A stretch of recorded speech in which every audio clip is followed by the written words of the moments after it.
हमने इन्फेक्शन की बात की, तो क्या स्पाइन में भी तरह तरह के इन्फेक्शंस होते हैं? कैसे आप ट्रीटमेंट करते हैं, कैसे उस चीज को आप पकड़ते हैं? तो सबसे पहले तो पुनीत जी, पेशेंट जब आता है और हिस्ट्री बताता है कि बहुत लंबे समय तक दर्द हो रहा है, तो कहीं ना कहीं हमारे दिमाग में एक चीज आ जाती है कि हो सकता है इस पेशेंट को इन्फेक्शन हो। और एक्सरे और एमआरआई करा के हम ये पता कर पाते हैं कि इन्फेक्शन है या नहीं है।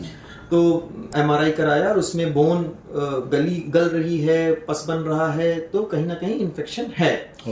अब 100 पेशेंट अगर आते हैं इन्फेक्शन के, तो उसमें 80% पेशेंट में टीबी का इन्फेक्शन पाया जाता है। अच्छा। और 20% पेशेंट में दूसरे बैक्टीरिया का इन्फेक्शन पाया जाता है। और बहुत कम पेशेंट्स में फंगस हो गया, कोई पैरासाइट हो गया, उनका इन्फेक्शन पाया जा सकता है, जिसका परसेंटेज लेस देन 1%। तो पेशेंट का अगला सवाल है, सर कौन सा इन्फेक्शन है, हमको कौन सी दवा चालू करेंगे आप?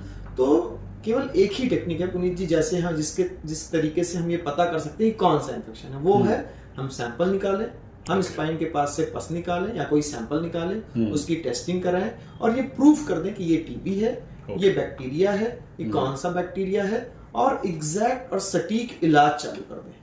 Great. और अगर हम टाइमली इलाज चालू करते हैं तो patient will become absolutely normal, he will get cured और वो वापस अपनी लाइफ में वापस जा सकते हैं।